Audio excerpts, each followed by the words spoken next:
머리를 감고 나서 세수를 했는지 안 했는지 잊어버리는 경험. 누구나 한 번쯤 있으실 겁니다. 하지만 이런 일이 잦아지면 나 치매 아닐까 하는 공포가 밀려오죠. 지금 이 순간에도 대한민국에서는 매일 60명이 치매 판정을 받고 있습니다. 더 충격적인 사실은 오늘 진단받은 분들 중 절반은 1년 전만 해도 나는 멀쩡하다고 생각하셨다는 겁니다. 화장실에서 물을 내렸는지, 냉장고를 열었는데 뭘 꺼내려 했는지, 기억나지 않을 때 핸드폰을 들고 있으면서 내 핸드폰 어디 있지? 하고 찾으실 때 이런 순간들이 늘어날수록 가슴 깊은 곳에서 올라오는 그 두려움 여러분도 느껴보셨을 겁니다. 알고 계셨나요? 치매는 절대 갑자기 찾아오지 않습니다. 전국의 어르신 4분 중 1분은 이미 치매를 겪고 있습니다. 하지만 진짜 무서운 건 그 변화가 증상이 나타나기 10년 전부터 조용히 시작된다는 사실이죠. 뇌세포는 아무 말 없이 하나둘 사라지고 기억의 길은 희미해지지만 우리는 그 변화를 거의 느끼지 못합니다. 왜일까요? 뇌에는 통증을 느끼는 신경이 없기 때문입니다. 무릎이 아프면 우리는 바로 압니다. 배가 아프면 병원을 찾죠. 하지만 뇌는 마지막 순간까지 스스로의 이상을 숨깁니다. 뇌세포가 죽어가도 신경 연결망이 끊어져도 우리는 아무것도 느끼지 못하는 겁니다. 60대 여러분 중 40%가 이미 치매의 전 단계에 접어들었다는 통계도 있습니다. 나는 아직 괜찮은데? 하고 생각하시나요? 그게 바로 문제입니다. 증상을 느낄 때는 이미 10년이 지나 있을 수 있다는 거죠. 젊었을 때 100점, 지금은 몇 점일까요? 제가 쉽게 설명해 드릴게요. 사람의 콩팥 기능은 30세부터 1년에 1점씩 떨어집니다. 100점에서 시작해서 60점 이하가 되면 그때 우리는 만성 콩팥병이라고 부르죠. 근육도 마찬가지입니다. 젊었을 때 100점이던 근력이 6070점으로 떨어지면 근감소증이 생기고 낙상이 시작됩니다. 치매도 똑같습니다. 젊어서 정상 범위였던 뇌 기능을 100점이라고 봤을 때 75점 정도가 되면 우리는 경도인지장애라고 이야기하고 60점 정도가 되면 치매라고 부릅니다. 이게 연속적으로 떨어지는 거예요. 어느 날 갑자기 벼락처럼 떨어지는 게 아니라 계단을 한 계단씩 내려가듯이 천천히 내려가는 과정이라는 겁니다. 문제는 우리가 그 내려감을 한참 뒤에야 알아차린다는 거죠. 개인정보 보호를 위해 가명으로 말씀드리겠습니다. 김철수 씨는 평생 교직에 계셨던 분입니다. 수학 선생님이셨죠. 퇴직 후에도 매일 수학 퍼즐과 바둑을 즐기시며 나는 머리를 많이 쓰니까 괜찮아라고 생각하셨습니다. 그런데 어느 날 장을 보러 가셨다가 집으로 돌아오는 길을 헷갈리신 겁니다. 평생 살던 동네였는데 말이죠. 길모퉁이에서 10분 동안 서 계셨대요. 오른쪽이었나? 왼쪽이었나? 확신이 서지 않으셨던 거죠. 아내분이 걱정되어 병원을 찾아오셨고 검사 결과 경도인지장애 진단을 받으셨습니다. 선생님, 저는 이제 끝인 건가요? 김철수 씨가 떨리는 목소리로 물으셨죠. 하지만 여기서 놀라운 일이 벌어졌습니다. 의사 선생님이 생활 습관 개선을 권했습니다.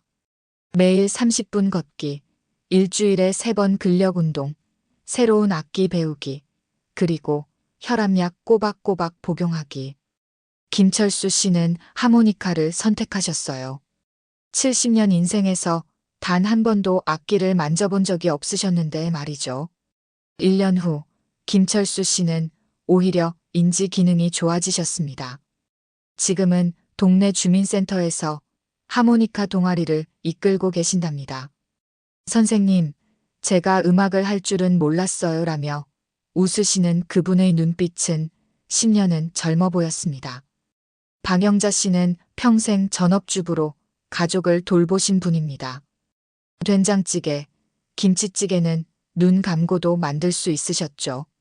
그런데 갑자기 요리하는 순서를 잊어버리기 시작하신 겁니다.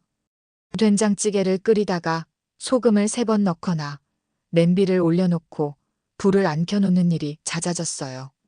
가족들이 엄마 혹시 치매 아니야? 라고 걱정하게 됐죠.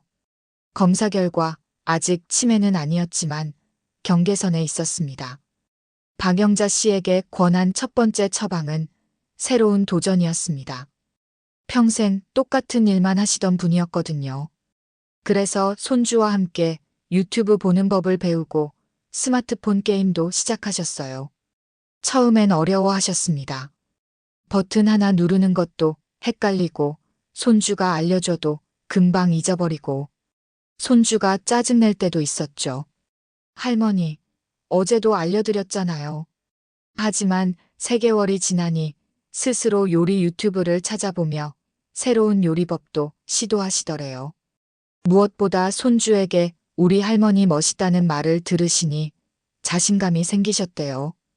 6개월 후 재검사에서 인지 기능은 정상으로 돌아왔습니다. 요새는 치매를 제3형 당뇨병이라고 부르는 사람들도 있을 정도입니다. 대사질환과 관련된 여러 가지 생활 습관을 잘 관리하고 만성질환인 혈압, 당뇨, 고지혈증을 제대로 치료하게 되면 치매의 발병 시점을 늦출 수가 있다는 거죠. 2024년 7월 31일 란셋이라는 굉장히 권위 있는 의학 저널이 있습니다. 여기서 치매를 45% 가까이 예방할 수 있는 생활 습관들을 발표했어요. 뭔지 아세요? 혈압, 당뇨, 고지혈증 제대로 관리하고 운동 많이 하고 술, 담배 하지 않고 대기 오염에 노출되지 않고 그 다음에 보청기하고 안경 제대로 쓰는 것. 너무 기본적인 거 아니냐고요? 맞습니다. 하지만 이런 기본을 지키면 거의 절반이 예방이 됩니다. 그리고 이정수 씨는 평생 택시 기사로 일하셨습니다. 서울 전체 지도가 머릿속에 다 들어있는 분이셨죠. 내비게이션 같은 건 필요 없으셨어요. 강한 자존심이 있으셔서 절대 병원은 안 간다고 고집하시던 분이었습니다. 어느 날 손자가 할아버지의 이상한 행동을 발견했어요. 명절날 같은 이야기를 3번씩 반복하시고 평생 즐기던 바둑도 자꾸 두기 싫어하셨죠. 자녀들이 모여서 상의 끝에 검진을 권해드렸더니 놀랍게도 본인도 기억력이 떨어지는 걸 느끼고 있었지만 인정하기 싫었다고 하셨어요. 병원에서 의사 선생님이 이렇게 말씀하셨답니다. 택시를 오래 모셨으니 길 찾기는 타고난 재능이시죠. 하지만 나이가 들면 뇌도 길을 잃어버릴 수 있습니다. 이건 부끄러운 게 아니라 관리가 필요한 건강 상태예요. 이정수 씨는 한숨을 쉬셨습니다. 젊었을 땐 내비게이션 없어도 서울 전체를 다 외웠는데 그 후 고혈압 약을 꾸준히 드시고 매일 산책하고 주민복지관 바둑 동아리에 참석하기 시작하셨어요. 6개월 후 인지 기능이 눈에 띄게 좋아지셨습니다. 우리 뇌에는 2가지 능력이 있습니다. 여기서 중요한 이야기 하나 해드릴게요. 우리 뇌 기능이라는 게 2가지가 있습니다. 첫 번째는 유동지능이라고 해서 쉽게 말하면 IQ 같은 겁니다. 암기력이나 반응시간 같은 거죠. 이런 것들은 20대, 30대부터 떨어지기 시작합니다. 물론 술을 많이 마시고 건강 관리를 안 하면 더 빨리 떨어지죠. 하지만 이런 것들을 보상해서 나를 지혜롭게 만들어주는 게 결정지능이라고 하는 겁니다. 이 결정지능은 신체 활동, 인지 활동, 사회 활동을 열심히 하면 좋아집니다. 현역 마인드로 열심히, 적당히 나를 계속 자극하면 뇌는 성장한다는 거죠. 정밀한 씨의 경우는 정말 놀라운 사례입니다. 평생 대기업 격리부장으로 일하시다 은퇴하신 분인데 은퇴 후 우울증과 함께 인지 기능도 떨어지셨어요. 계산을 잘하시던 분이 마트에서 거스름 돈도 헷갈려 하셨죠.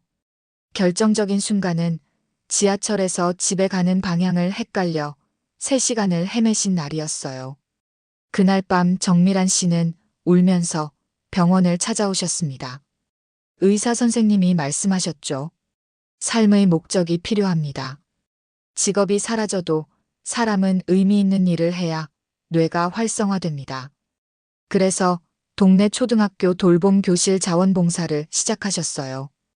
아이들에게 산수를 가르치기 시작하면서 정밀한 씨의 표정이 밝아졌습니다. 선생님, 아이들이 저보고 계산 천재 할머니라고 부르더라고요.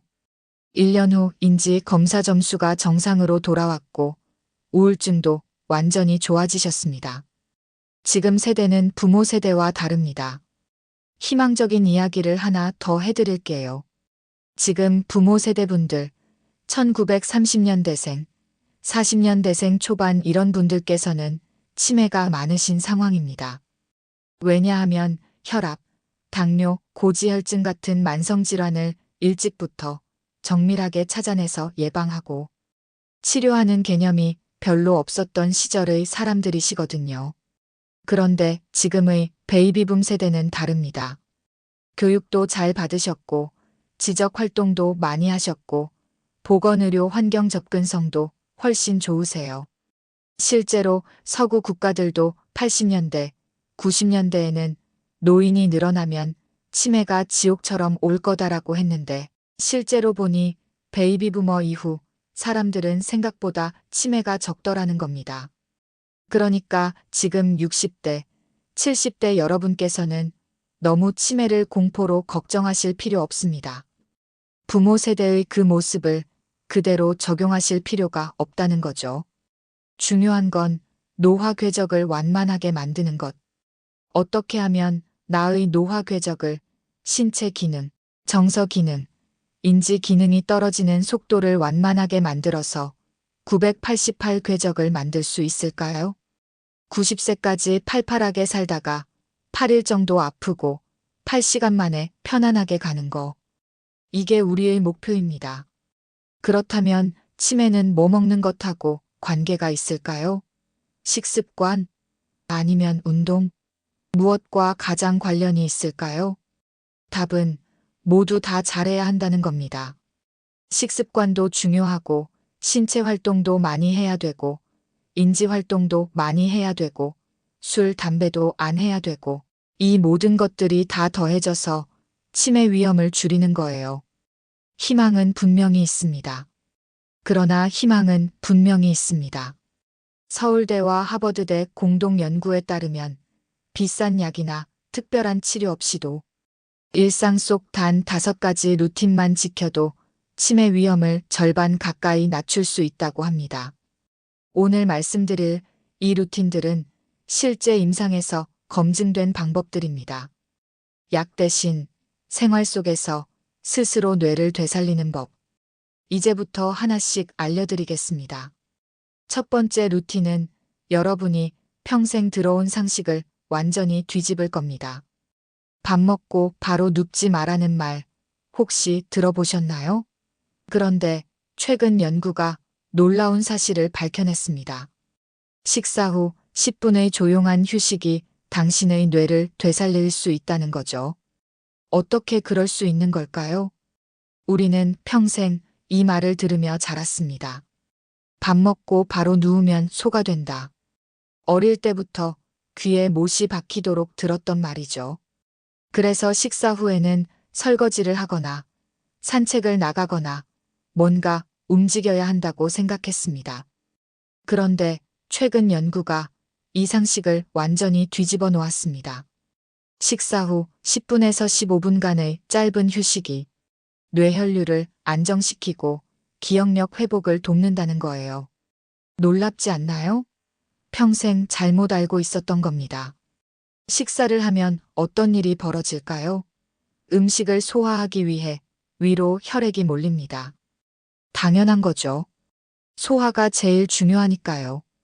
그런데 이때 문제가 생깁니다. 혈액이 위로 몰리면서 잠시 동안 뇌로 가는 산소량이 감소하는 겁니다. 그럼 뇌가 위험한 거 아니에요? 아니요, 위험한 정도는 아닙니다. 하지만 뇌가 잠시 에너지 부족 상태가 되는 건 맞아요. 이때 우리가 무엇을 하느냐가 정말 중요합니다. 식사 후에 바로 설거지를 하거나 빨리 걷거나 머리를 많이 쓰는 일을 하면 뇌는 더 힘들어집니다. 이미 산소가 부족한 상태에서 더 일을 시키는 거니까요. 하지만 이때 조용히 누워서 눈을 감고 쉬면 뇌의 에너지 흐름이 다시 정상화됩니다. 그리고 놀라운 일이 벌어져요. 정보를 정리하고 저장하는 해마가 활발히 작동하기 시작하는 겁니다. 실제로 일본 도호대학의 연구팀이 흥미로운 실험을 했습니다. 두 그룹으로 나눴어요. A그룹은 식사 후 10분에서 15분 조용히 누워서 휴식하고 B그룹은 식사 후 바로 일상활동을 하도록 실험을 해보았습니다. 그리고 나서 기억력 검사를 했습니다.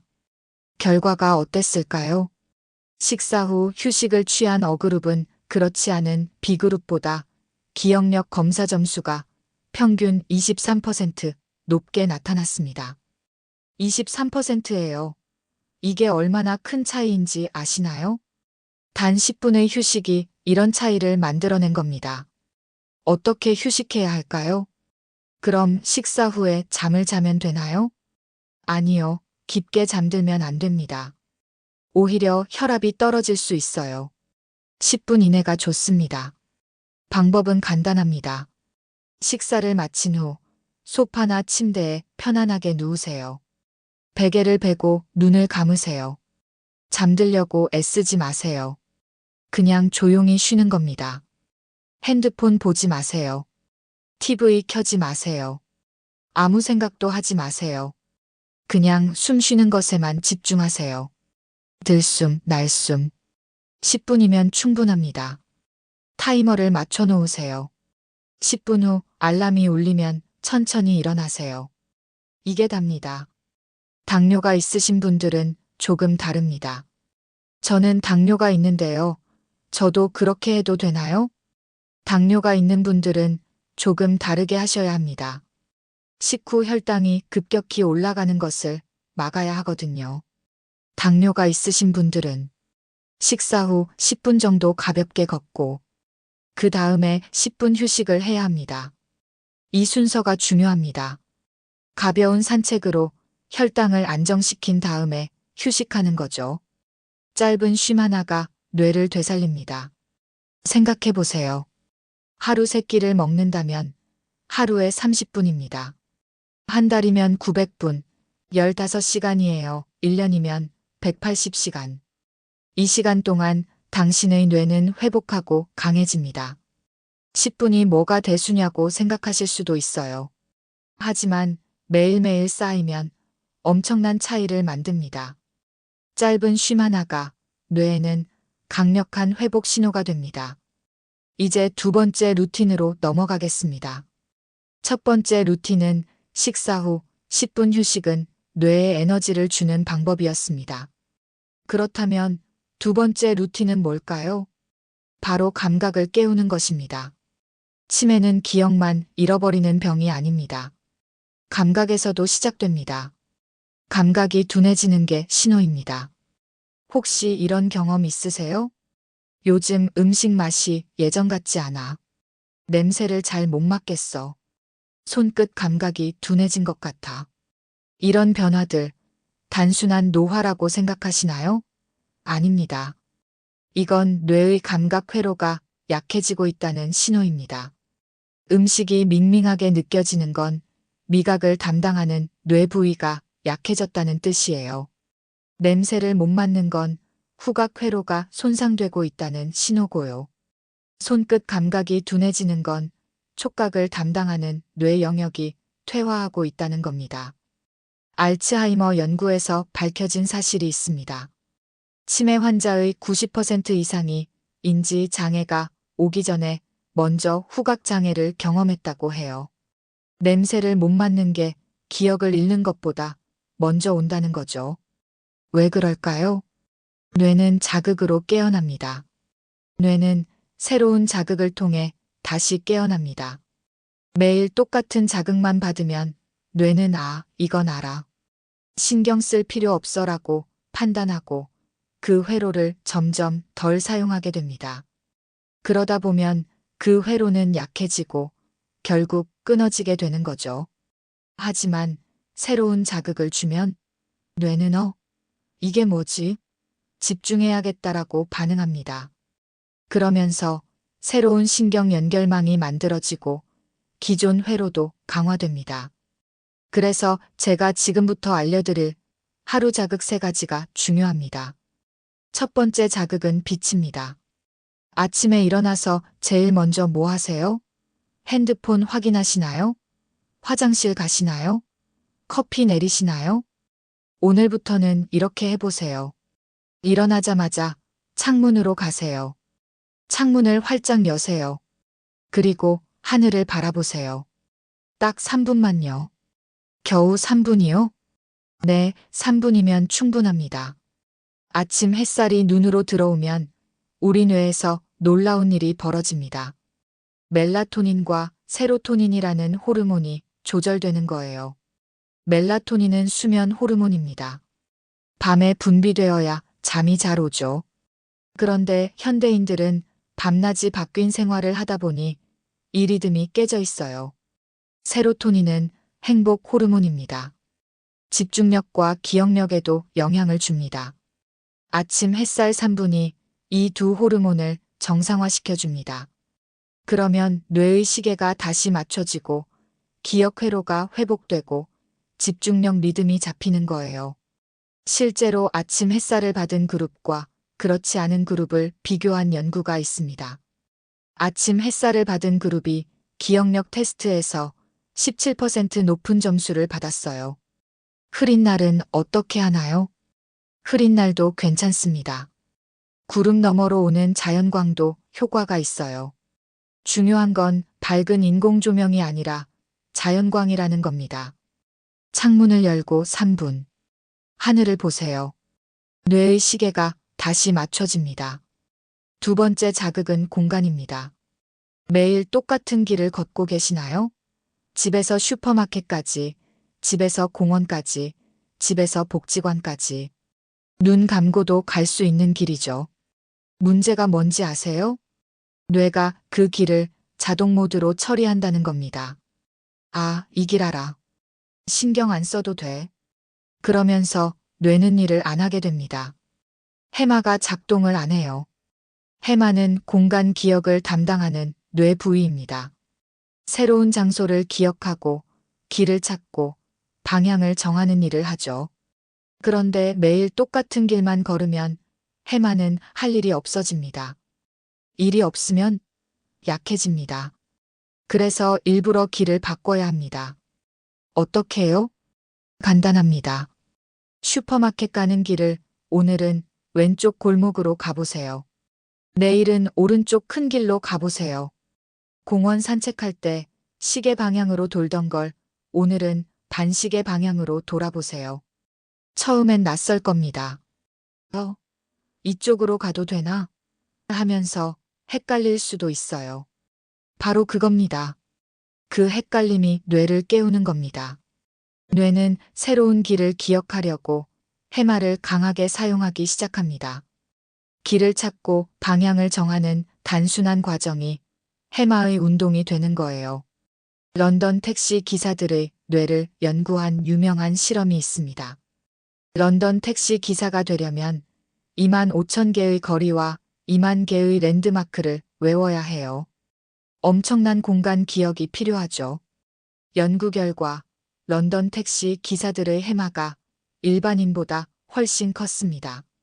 매일 새로운 길을 찾고 다른 경로를 탐색하면서 해마가 계속 성장한 거예요.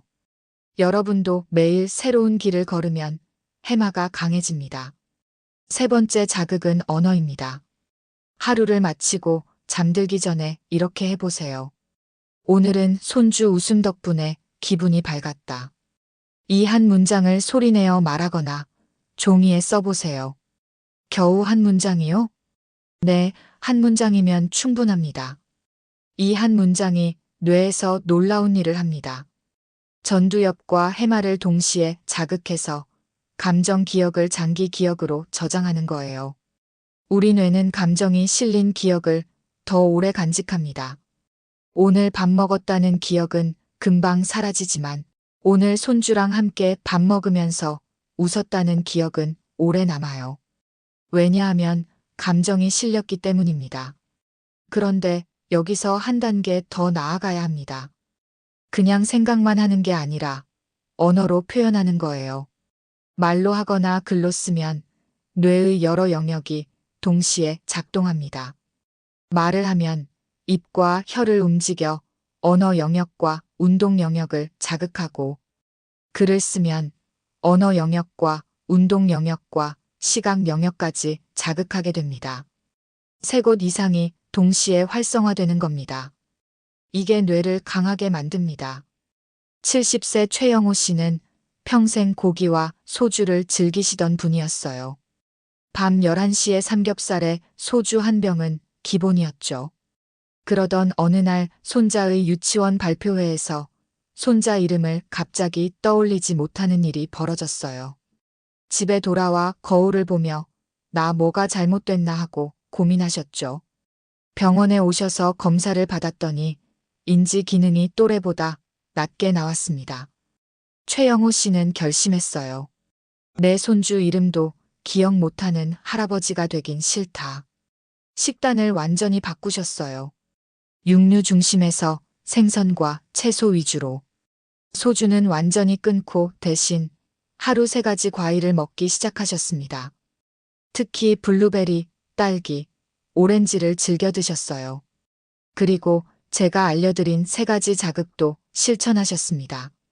아침에 일어나면 창문 열고 하늘 보기. 슈퍼 가는 길 매번 다르게 걷기.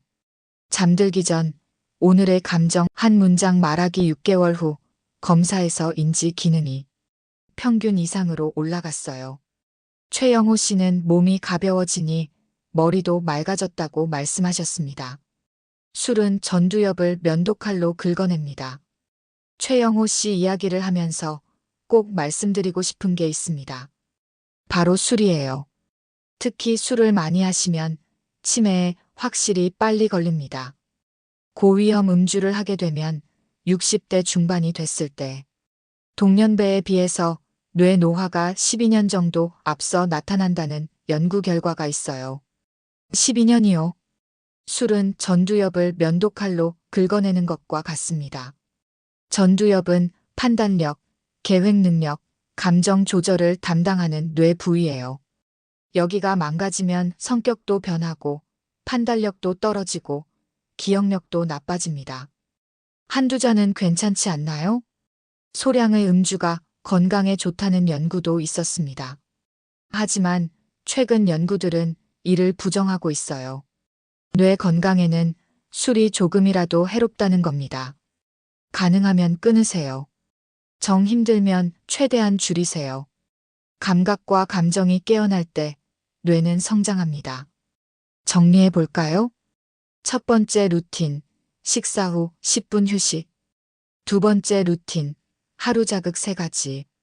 아침 햇살 3분 보기. 익숙한 길 바꿔 걷기. 감정을 언어로 표현하기. 이 루틴들이 왜 중요한지 아시겠죠? 뇌는 쓰지 않으면 퇴화합니다. 하지만 자극을 주면 성장합니다. 나이와 상관없이요.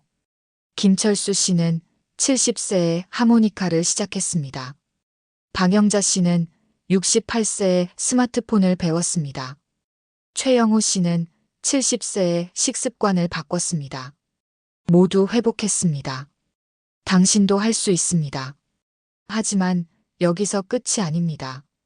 아직 3가지 루틴이 더 남았어요.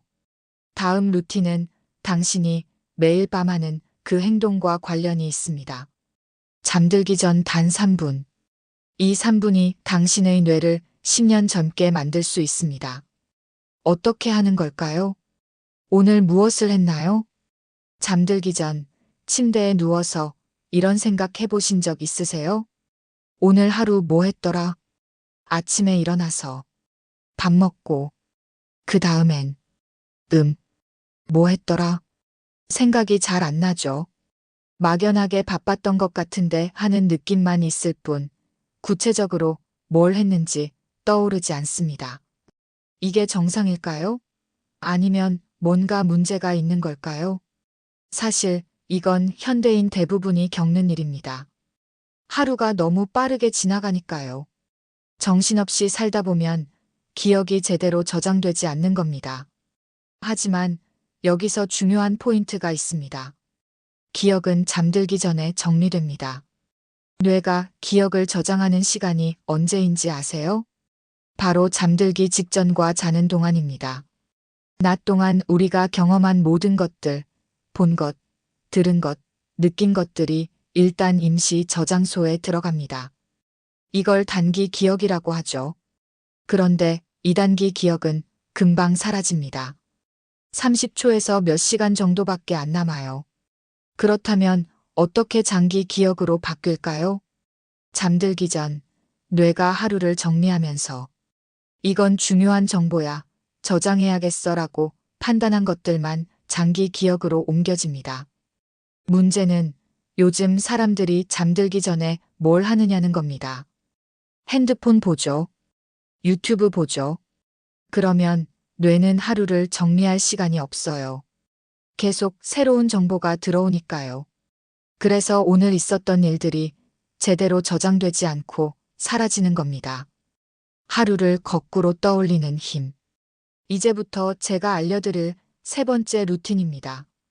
하루를 마치기 전 단 3분만 투자해 보세요. 지금 이 순간부터 거꾸로 떠올리는 겁니다. 저녁 식사, 낮의 대화, 점심 식사, 오전 산책, 아침 기상 역순으로요. 왜 거꾸로 해야 하나요? 그냥 순서대로 생각하면 안 돼요? 좋은 질문입니다. 순서대로 생각하는 것보다 거꾸로 생각하는 게 훨씬 효과적이에요. 왜냐하면 거꾸로 생각하면 뇌가 더 열심히 일하기 때문입니다. 순서대로 생각하는 건 쉬워요. 아침에 일어나서 밥 먹고 산책하고 자동으로 흘러가죠. 뇌가 크게 힘을 안 써도 됩니다. 하지만 거꾸로 생각하면 지금 침대에 누워있고 그 전에 양치했고 그 전에 저녁 먹었고 의식적으로 집중해야 합니다. 뇌가 활발하게 작동하는 거예요. 이건 단순한 회상이 아닙니다. 기억을 재배열하는 고급 뇌 훈련입니다. 독일 뮌헨 대학의 놀라운 연구. 독일 뮌헨 대학교 연구팀이 흥미로운 실험을 했습니다. 두 그룹으로 나눴어요. A그룹은 매일 밤 잠들기 전 하루를 역순으로 회상하고 B그룹은 특별한 활동 없이 잠들게 실험을 해보았습니다. 3개월 후 결과가 어땠을까요? 하루를 역순 회상한 A그룹이 기억력 18%, 집중력 15% 향상 효과를 보였습니다. 18%와 15%요. 단 3분의 회상이 이런 차이를 만들어낸 겁니다. 왜 이런 효과가 나타났을까요? 역순 회상을 하면 뇌의 해마가 강하게 활성화됩니다. 해마는 기억을 저장하는 핵심 부위죠. 역순으로 떠올리려면 해마가 평소보다 더 많은 에너지를 써야 해요. 그 과정에서 해마가 강해지는 겁니다. 마치 운동하는 것과 같아요. 평지를 걷는 것보다 언덕을 오르는 게 더 힘들지만 그만큼 근육이 더 강해지는 것처럼요. 어떻게 하는 걸까요? 방법은 간단합니다. 침대에 눕습니다. 눈을 감습니다. 그리고 시작합니다. 지금 나는 침대에 누워 있다. 그 전에 이를 닦았다. 세면대에서 물소리가 났다. 그 전에 저녁 설거지를 했다. 그릇이 몇 개였지? 4개였다. 그 전에 저녁을 먹었다. 뭘 먹었지? 된장찌개와 밥이었다. 그 전에 최대한 구체적으로 떠올리세요. 색깔, 소리, 냄새, 감촉까지. 오후에 공원에서 산책했다. 바람이 불었다. 시원했다. 나뭇잎이 흔들리는 소리가 들렸다. 초록색이었다. 이렇게요. 처음엔 어렵습니다. 기억이 잘 안 날 수도 있어요. 괜찮습니다. 생각나는 것까지만 하세요. 매일 하다 보면 점점 잘하게 됩니다. 3분이면 충분합니다. 여기에 한 가지를 더 하세요. 역순 회상을 마친 후 짧은 손글씨 메모를 더 하세요. 오늘은 오랜 친구에게 전화를 했다. 이 한 줄이면 됩니다. 노트에 쓰세요. 핸드폰 메모장이 아니라 진짜 종이에 펜으로 쓰는 겁니다. 왜 굳이 손으로 써야 하나요? 타자 치면 안 돼요? 손글씨가 훨씬 좋습니다. 손으로 글씨를 쓰면 뇌의 여러 영역이 동시에 활성화돼요. 전두엽은 계획하고 생각하는 부위이고, 운동피질은 손가락을 움직이는 부위입니다. 시각피질은 글씨를 보는 부위이고요. 세 곳이 동시에 작동하는 겁니다. 이게 단기 기억을 장기 기억으로 옮기는 통로를 열어줍니다. 타자는 손가락 몇 개만 움직이지만 손글씨는 손목, 팔, 어깨까지 움직여요. 훨씬 많은 뇌 영역이 관여하는 거죠.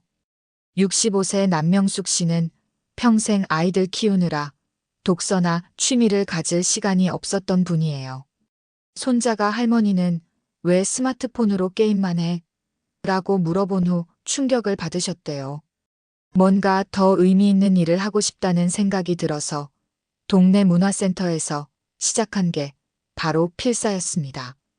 매일 소설책 한 페이지를 예쁜 글씨로 베껴 쓰는 활동이었어요. 처음엔 손이 아프고 힘들었는데 한 달 하니까 중독이 됐대요. 필사를 하면서 자연스럽게 책 내용도 이해하게 되고 손으로 글씨를 쓰는 과정이 뇌를 자극한다는 걸 느끼셨답니다. 6개월 후 자신감이 생겨서 동아리 모임까지 만들었는데 지금은 10명의 회원들과 함께 실버 필사단이라는 이름으로 활동 중이래요. 손가락 미세 운동과 독서, 사회 활동을 동시에 할 수 있는 완벽한 인지 훈련이 되고 있는 겁니다. 글 쓰는 것, 특히 손글씨는 굉장히 도움이 많이 됩니다. 손끝의 감각도 느낄 수 있고 글을 쓴다는 것 자체가 굉장히 좋은 미세 운동이기 때문에 뇌와 연결되는데도 도움이 되거든요. 잠 제대로 자고 계신가요? 세 번째 루틴을 말씀드렸는데 여기서 빼놓을 수 없는 게 있습니다. 바로 잠입니다. 아무리 잠들기 전에 회상을 잘하고 메모를 해도 잠을 제대로 못 자면 소용없어요. 왜냐하면 기억이 장기 기억으로 굳어지는 시간이 바로 수면 시간이거든요. 잠을 자는 동안 뇌는 낮에 경험한 것들을 정리하고 중요한 것은 장기 기억으로 저장하고 필요 없는 것은 지워버립니다. 마치 컴퓨터 디스크 정리하는 것처럼요. 그런데 잠을 못 자면 이 과정이 제대로 이루어지지 않습니다. 62세 박정희 씨는 매일 밤 2~3시간만 주무시고 나머지는 뒤척이다가 결국 수면제를 5년 넘게 드셨던 분이에요. 점점 기억력이 떨어지고 낮에도 멍해지셔서 병원을 찾아오셨죠. 제가 치매인가요? 검사해보니 인지 기능이 또래보다 낮았습니다. 하지만 이건 치매가 아니라 수면제 유발성 인지 저하였어요. 박정희 씨가 드시던 수면제가 바로 인지 기능을 떨어뜨리는 종류였거든요. 선생님, 잠이 안 오는데 어떡해요? 수면제 먹어야 하는 거 아닌가요? 수면제, 특히 오래된 종류의 수면제는 정말 조심해야 합니다. 졸피뎀, 미다졸람 같은 약들이요. 처음 나왔을 때는 수면에만 좋은 안전한 약이라고 믿었어요. 그래서 광범위하게 처방됐죠. 하지만 나중에 알고 보니 문제가 많았습니다. 몽유병도 만들고 선망을 만들기도 하고 다음 날 잤는데도 잤는지 기억도 못해요. 기억력이 많이 떨어지는 겁니다. 73세 이영수 씨는 수면제를 3년 넘게 드시던 분인데 어느 날 밤 사위가 전화를 했대요. 어머님, 지금 어디세요? 나 집에 있지. 그런데 실제로는 이영수 씨가 잠옷차림으로 한밤중에 거리를 돌아다니고 계셨던 거예요. 몽유병 증상이 생기셨던 거죠. 더 놀라운 건 이영수 씨는 그런 일이 있었다는 걸 아예 기억 못 하신다는 겁니다. 이런 수면제 부작용은 특히 고령자에게 더 심하게 나타납니다. 그럼 어떻게 해야 하나요? 수면제도 못 먹고 그럼 잠을 어떻게 자요? 애초에 그런 약을 안 쓰는 게 좋습니다. 하지만 이미 드시고 계신 분들은 갑자기 끊으면 안 돼요. 금단 증상이 올 수 있거든요. 천천히 줄이면서 자연스러운 수면 습관을 만들어야 합니다. 55세 정미영 씨는 퇴직 후 수면 문제로 고생하셨어요. 병원에서 수면제를 처방받아 드셨는데 처음에는 효과가 좋았지만 점점 용량을 늘려야 했습니다. 그러다 거실에서 넘어지셨는데 본인은 그 일을 전혀 기억 못 하셨어요. 수면제 부작용이었죠. 의사 선생님이 다른 접근법을 제안했답니다. 아침 8시에 일어나 커튼을 열고 밝은 햇빛 쬐기, 오전에 30분 걷기, 저녁 6시 이후로는 카페인 섭취 금지, 잠들기 1시간 전에는 전자기기 보지 않기, 매일 같은 시간에 자고 일어나기. 처음에는 너무 단순해서 효과 없을 거라고 생각하셨대요. 하지만 한 달 후 놀라운 변화가 있었습니다. 수면제 없이도 6시간 이상 깊은 잠을 주무시게 되었고 아침에 일어났을 때 머리가 맑다고 하셨어요. 지금은 동네 걷기 모임의 리더가 되셔서 아침마다 이웃들과 함께 운동하고 계십니다. 잠을 잘 자려면 멜라토닌이라는 호르몬이 제때 분비돼야 해요. 멜라토닌은 수면 호르몬이라고 불리는데 어두워지면 분비되기 시작합니다. 문제는 나이가 들면서 멜라토닌 분비가 줄어든다는 거예요. 그래서 어르신들이 잠을 잘 못 주무시는 겁니다. 그렇다면 어떻게 해야 할까요? 낮에 햇빛을 충분히 쬐어야 합니다. 아침 햇살을 받으면 밤에 멜라토닌이 잘 분비돼요. 아침 햇살 3분 보기가 여기서도 중요한 거죠. 그리고 밤 10시 이후로는 블루라이트를 피해야 합니다. 핸드폰, 태블릿, TV의 블루라이트는 멜라토닌 분비를 방해하거든요. 잠깐 여기서 재미있는 이야기 하나 하고 갈게요. 선생님, 고스톱도 뇌에 도움이 되나요? 네, 도움됩니다. 68세 김대식 씨는 매주 목요일마다 친구 4명과 고스톱을 치는 모임이 있으셨어요. 아들이 아버지, 화투만 치지 말고 좀 더 뇌에 좋은 활동을 하세요 하고 잔소리를 하자 화투가 얼마나 머리를 써야 하는지 몰라서 하는 소리라고 웃으셨죠. 실제로 김대식 씨의 인지 기능을 검사해 보니 또래보다 좋게 나왔습니다. 고스톱이나 마작 같은 게임은 전략 사용, 기억력, 패턴 인식 능력을 모두 사용하는 종합인지 활동이에요. 거기에 친구들과 만나서 대화하고 웃는 사회적 활동까지 더해지니 일석이조죠. 물론 도박으로 빠지면 안 되겠지만 적당한 게임은 뇌 건강에 좋은 자극이 됩니다. 브릿지, 마작, 바둑, 장기. 이런 것들이 인지 기능 개선 효과가 있다는 증거들이 많습니다. 내가 조금 잘 못하는 것을 하세요. 여기서 중요한 원칙 하나 알려드릴게요. 내가 조금 잘 못하고 불편한 것들을 자꾸 해보시면 좋아요. 실제 연구들을 보면 인지적으로 불편함이 있는 활동을 하게 되면 인지 기능 향상이 굉장히 좋습니다. 왜냐하면 뇌가 열심히 일하기 때문이에요. 이미 잘하는 것, 편한 것만 하면 뇌는 이건 쉬워, 신경 안 써도 돼 하면서 자동 모드로 들어갑니다. 그러면 뇌가 성장하지 않아요. 하지만 조금 어렵고 불편한 것을 하면 뇌는 이게 뭐지?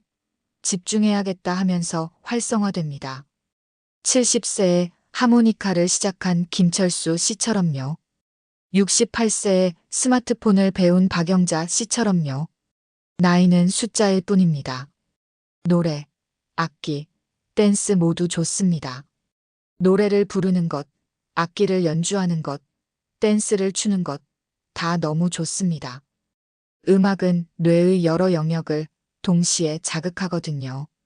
노래를 부르면 언어 영역, 청각 영역, 운동 영역, 감정 영역.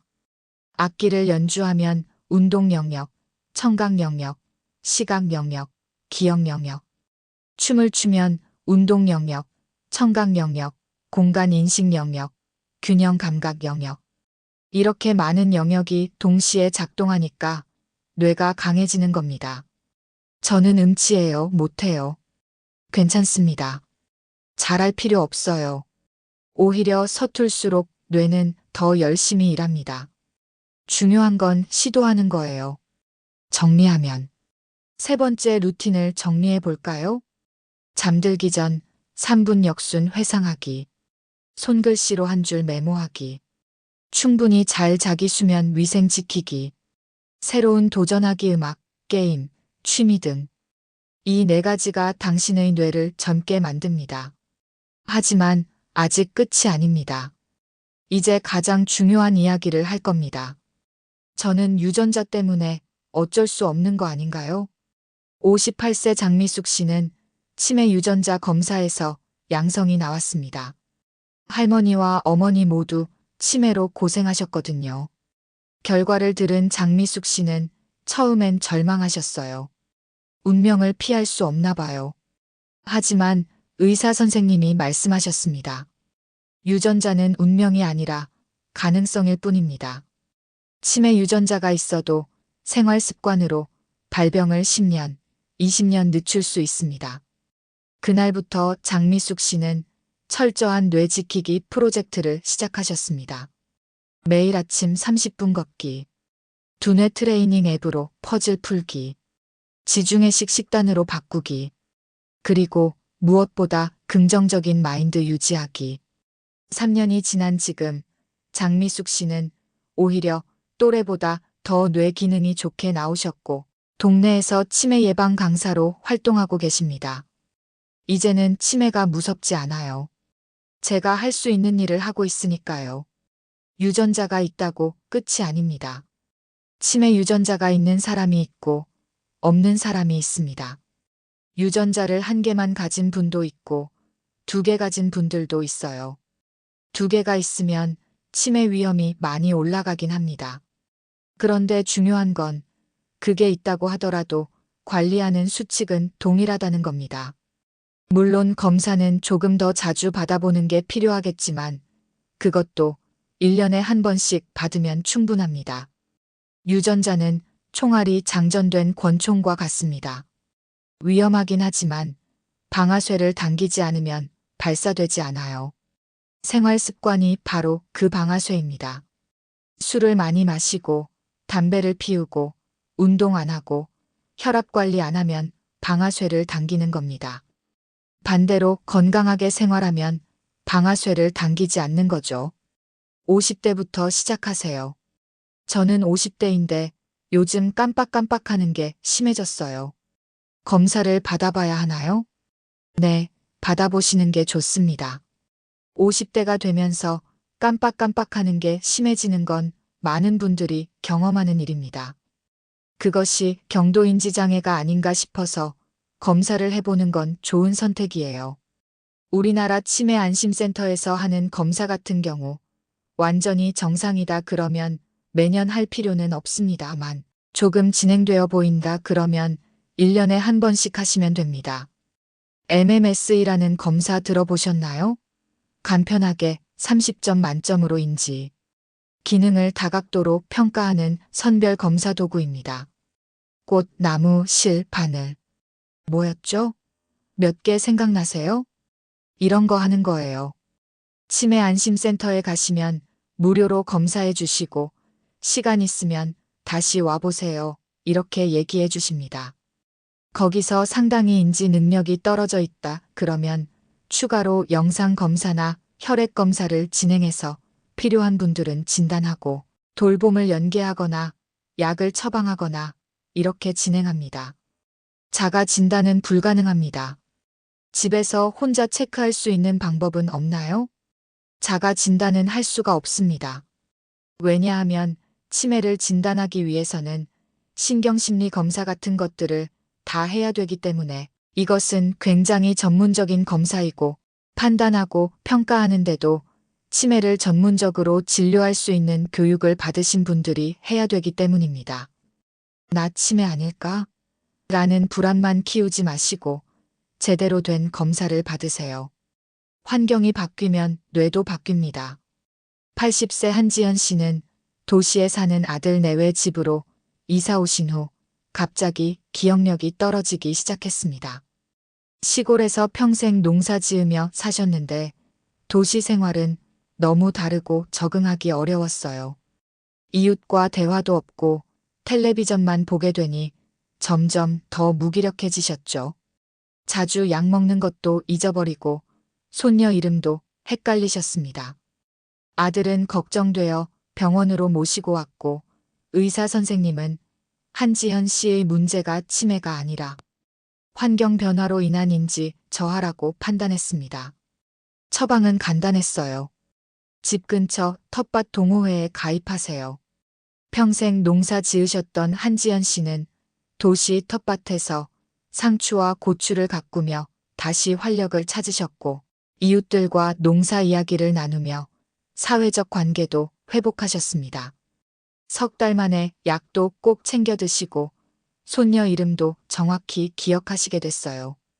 이분의 경우는 자신의 정체성과 일상이 회복되자 인지 기능도 함께 좋아진 케이스입니다. 82세 송영애 씨, 효도가 독이 될 때. 송영애 씨는 치매 초기 진단을 받고 보호자인 딸과 함께 오셨습니다. 딸은 어머니를 너무 사랑해서 모든 것을 대신해 주려 했어요.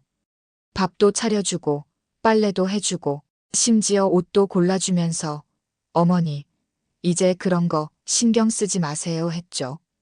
그런데 석 달 후 검사에서 송영애 씨의 인지 기능이 더 빨리 떨어졌어요. 의사 선생님이 말씀하셨습니다. 효도가 오히려 어머니를 더 빨리 치매로 만들고 있습니다. 뇌는 사용하지 않으면 빨리 퇴화하기 때문이죠. 그래서 전략을 완전히 바꿨습니다. 송영애 씨께 집안일을 맡겼고 식단 계획도 직접 세우게 하고 동네 노인정 장기 대회도 참가하시게 했어요. 물론 뒤에서는 딸이 챙기되 앞에서는 모든 결정을 어머니가 하게 했죠. 6개월 후 인지 기능이 오히려 좋아지셨고 자신감도 되찾으셨습니다. 난 아직 할 수 있어. 이 마음이 치매 진행을 늦추는 강력한 약이 됐던 겁니다. 치매 진단을 받았다면, 만약 이미 치매 진단을 받았다면 어떻게 해야 하나요? 치매 판정이 났을 때 어떤 건 급속도로 진행되는 경우가 있고 어떤 건 느리게 진행하는 경우가 있어서 사람마다 다를 수 있습니다. 나쁜 치매와 예쁜 치매도 있고 치매 종류도 많습니다. 예를 들어서 술을 많이 하셨고 전두엽 기능이 특히 많이 떨어진 경우, 혈관 위험인자가 동반되어서 실제로 뇌에 흉터가 많이 있는 분들, 이런 경우에는 조금 더 난폭하신 경우들이 많이 있습니다. 이병철 씨는 평생 온화하신 분이었는데 치매 진단 후 갑자기 성격이 변하셨습니다. 화를 잘 내시고 망상도 심해지셨죠. 누가 내 통장에서 돈을 빼갔다며 가족들을 의심하시고 밤에는 집에 가야 한다며 계속 밖으로 나가려고 하셨어요. 가족들이 완전히 지쳐서 병원을 찾아왔습니다. 진찰 결과 이병철 씨는 전두축두엽 치매로 뇌의 감정 조절과 판단 부위에 문제가 생긴 경우였어요. 약물 치료와 함께 환경 관리가 중요했습니다. 가족들에게 조언을 드렸습니다. 첫째, 절대 논쟁하지 말고 감정에 공감해 주기. 둘째, 규칙적인 일상 만들기. 셋째, 집안에 익숙한 사진과 물건들로 안정감 주기. 넷째, 간병인과 가족이 교대로 쉬면서 돌보기. 석 달 후 이병철 씨는 약물 효과와 안정된 환경 덕분에 망상이 줄고 밤에도 잘 주무시게 되었습니다. 물론 치매가 나은 게 아니라 증상이 관리 가능한 상태가 된 거죠. 가족들도 이제는 아버지의 병이라고 이해하고 대응 방법을 알게 돼서 훨씬 마음이 편해졌다고 합니다. 아이를 대하듯 대하세요. 치매에 걸려서 점점 더 뇌 기능이 떨어지는 것은 아이들이 성장하면서 말을 잘 듣고 사회생활 할 줄 알게 되는 것의 거꾸로 모습이라고 보면 됩니다. 그렇기 때문에 거기에 맞춰서 대응을 해드리면 되는 겁니다. 실제로 본인이 옷도 입기가 어려워지고 씹기가 어려워지고 일상생활에 많은 도움이 필요한 치매를 가진 어르신들의 경우에는 상당히 정신행동 증상이 동반되는 경우가 있습니다. 이럴 때는 다 받아들일 수도 있지만 또 무조건 논리적으로 설명한다고 되진 않습니다. 아이들이 뗐을 때 논리적으로 설명하는 게 소용없지 않습니까? 그러기 때문에 일단은 어느 정도 들어주되 당연히 그렇게 다 해드릴 필요는 없는 것이고 이런 증상이 또 문제가 되면 이때는 정신과 약들을 사용해서 증상들을 조절해야 되는데 약을 최소한으로 사용하면서 최대한 환자 본인과 가족분들이 불편하지 않게 도와드리는 게 중요합니다. 아주 느린 작별. 한 가지 소개해드리고 싶은 책이 있습니다. 아주 느린 작별이란 책이에요. 이 책은 대만의 유명한 작가가 쓴 것으로 평생 똑부러지게 살아오던 70세의 교수였던 남편이 치매에 걸린 경험을 쓴 겁니다. 한순간에 남편의 간병인으로 역할이 바뀐 거죠. 아무리 똑똑하고 유명한 사람이면 뭐합니까? 사랑하는 사람이 나를 몰라보고 어제와 오늘이 너무나 달라지는 것을 매일 겪는 건 정말 피가 마르는 일입니다. 이 책은 간병하느라 힘들었어요 라는 이야기가 아니라 남편을 기억하기 위한 아주 깨끗한 사랑 이야기입니다. 대만의 편집장은 이렇게 얘기했어요. 한 글자 한 글자에 눈물이 되어 있고 한 글자 한 글자에 변치 않는 사랑이 새겨져 있다. 이 책을 읽으면서 글자 하나하나가 마음판을 쿵쿵 울렸습니다. 치매는 환자만의 문제가 아닙니다. 가족 모두의 문제입니다. 이동훈 씨는 30년 넘게 담배 한 갑씩 피우시는 분인데 기침이 심해져서 병원에 오셨죠. 담배 좀 끊으셔야 합니다. 선생님, 내가 100살까지 살 것도 아닌데 뭐 어때요? 하고 웃으셨습니다. 그런데 어느 날 길을 걷다가 갑자기 오른쪽 다리에 힘이 빠져 넘어지신 거예요. 다행히 일과성 허혈 발작이라 큰 후유증 없이 회복되셨지만 뇌 MRI에서 작은 경색 흔적들이 여러 개 발견됐습니다. 이동훈 씨는 깜짝 놀라셨죠. 선생님, 내가 뇌졸중에 걸린 거예요? 의사 선생님이 설명해 주셨습니다. 이미 여러 번 작은 뇌졸중이 왔었고 이번이 경고 사인입니다. 그날로 담배를 끊으시고 혈압약도 꼬박꼬박 드시기 시작하셨어요. 1년 후 검사에서는 인지 기능도 좋아지셨습니다. 가끔 진료실에 오셔서 선생님, 그때 안 넘어졌으면 지금쯤 저 세상 갔을 거예요 하고 웃으시곤 합니다. 이런 경우처럼 때로는 작은 경고가 인생을 바꾸기도 합니다. 현실의 벽하지만 포기하지 마세요. 솔직히 말씀드릴게요. 선순환을 만들려면 잘 자고 잘 먹고 생활 습관을 바꿔야 되고 근육이 부족한 분은 단백질을 더 드셔야 되고 많이 걷는 분들은 근력 운동을 보충해야 되는다. 본인이 70세가 넘을 때까지 해온 게 있잖아요. 그 관성이 있기 때문에 이걸 방향을 바꿔야 되는데 이것은 바꾸기가 굉장히 어렵습니다. 저도 운동하라는 얘기를 지금까지 계속 듣고 있는데 안 하거든요. 환자분들도 마찬가지예요. 이것도 효과 없다. 저것도 효과 없다 하시죠. 어차피 3, 4주 뒤에 오시면 아무것도 안 하시기도 합니다. 왜냐하면 살아온 시간과 세월이 나를 만들어냈기 때문에 누가 얘기하는 것. 그거 뭐 약이나 주셔. 뭘 그런 쓸데없는 얘기를. 이렇게 우기십니다. 그러니까 노인의학 진료를 하다 보면 이게 지금 딜레마예요. 하지만 그래도 말씀드립니다. 변화는 어렵지만 불가능하지 않습니다. 당신의 두려움은 정상입니다. 치매라는 단어 자체가 주는 공포감이 너무 큽니다. 나 치매에 걸리면 어떡하지? 우리는 늘 불안하게 생각하고 있습니다. 샤워할 때 세수하고 머리를 감았는지, 머리 감기 전에 세수했는지 안 했는지 잊어버리고, 화장실에서 물 내렸는지 안 내렸는지 잊어먹고, 냉장고 안에 뭘 가지러 가면서 물건을 기억 못하고, 핸드폰을 들고 있으면서 핸드폰을 찾고, 전화 걸면서 내가 왜 전화했지? 하는 경험. 이런 것들을 자꾸 겪게 되면서 그게 늘어나다 보면 아, 나 치매 아니야? 라는 공포가 확 엄습합니다. 하지만 말씀드립니다. 이런 공포나 불안에 떨면 오히려 건강 상태가 더 빨리 나빠진다는 연구가 있습니다. 너무 공포를 가지시거나 저항하려 하실 필요는 없습니다. 내버려 두기보다는 할 수 있는 것들을 하면 됩니다. 무엇을 해야 할까요? 신체 활동, 인지 활동, 사회 활동하시면 됩니다. 즐겁게 사시고, 운동 많이 하시고, 책 많이 보시고, 글도 열심히 쓰시고, 이런 것들 계속 하시면 됩니다. 간단하죠? 하지만 이 간단한 것이 가장 어렵습니다. 그래도 시작하세요. 오늘 하나만이라도 시작하세요.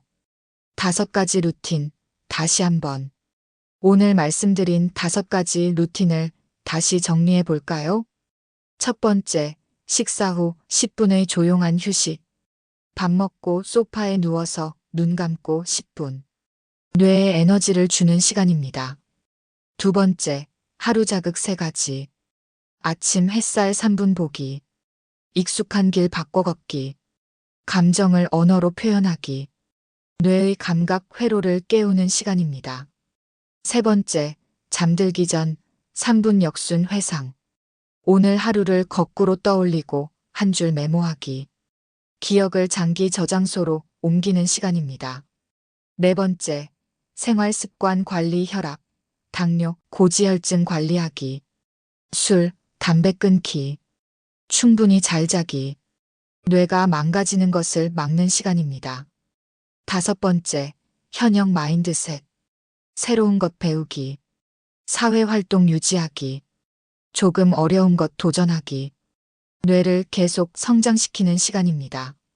치매는 절대 갑자기 오는 병이 아닙니다. 젊었을 때 100점이던 뇌 기능이 서서히 75점으로 떨어지면 경도인지장애, 60점 이하로 떨어지면 치매라고 부를 뿐입니다. 중요한 것은 이 하강 곡선을 얼마나 완만하게 만들 수 있느냐입니다. 란센 연구에서 밝혔듯이 치매는 생활 습관 개선으로 45%까지 예방할 수 있습니다. 거의 절반이에요. 혈압, 당뇨, 고지혈증을 철저히 관리하고 규칙적인 운동과 균형 잡힌 식단을 유지하며 인지 활동을 꾸준히 하고 충분한 수면을 취하는 것이 기본입니다. 특히 술과 담배는 전두엽을 면도칼로 긁어내는 것과 같아서 반드시 피해야 합니다. 일상에서 깜빡깜빡하는 일이 있다고 해서 너무 불안해하지 마세요. 필요하다면 치매 안심센터에서 정기적인 검진을 받으세요. 그리고 무엇보다 현역 마인드셋을 유지하는 것이 중요합니다. 글쓰기, 악기 연주, 댄스, 마작 같은 도전적인 인지 활동을 꾸준히 하는 것이 뇌를 젊게 유지하는 비결입니다. 김철수 씨는 70세에 하모니카를 시작했습니다. 박영자 씨는 68세에 스마트폰을 배웠습니다. 최영호 씨는 70세에 식습관을 바꿨습니다. 이정수 씨는 73세에 자존심을 내려놓았습니다. 정미란 씨는 65세에 새로운 의미를 찾았습니다. 장미숙 씨는 58세에 유전자를 이겼습니다. 이들은 모두 회복했습니다. 나이는 숫자일 뿐입니다. 중요한 건 지금 이 순간 당신의 선택입니다. 두려움에 갇혀 아무것도 하지 않을 것인가? 아니면 지금 이 순간부터 작은 변화를 시작할 것인가? 당신의 뇌는 아직 살아 있습니다. 뇌세포는 죽어가지만 동시에 새로 태어나기도 합니다. 신경 연결망은 끊어지지만 새로운 연결망이 만들어지기도 합니다. 이것을 신경가소성이라고 부릅니다. 나이와 상관없이 뇌는 계속 변화할 수 있습니다. 자극을 주면 성장하고 방치하면 퇴화합니다. 45%의 희망, 10년의 시간, 수많은 회복 사례. 과학이 증명했고 사람들이 증명했습니다. 당신의 뇌는 아직 충분히 회복할 수 있습니다. 늦지 않았습니다. 오늘 단 하나만이라도 시작해보세요. 식사 후 10분 눈 감고 쉬기. 아침에 창문 열고 햇살 보기. 슈퍼 가는 길 다르게 걷기. 잠들기 전 오늘 하루 떠올리기. 종이에 한 줄 쓰기. 이 중 단 하나만이라도 오늘부터 시작하세요. 조용히 사라지던 기억들이 다시 돌아올 수 있습니다. 희미해지던 생각들이 다시 선명해질 수 있습니다. 약해지던 뇌가 다시 강해질 수 있습니다. 당신의 뇌는 아직 충분히 회복할 수 있습니다. 지금 시작하십시오.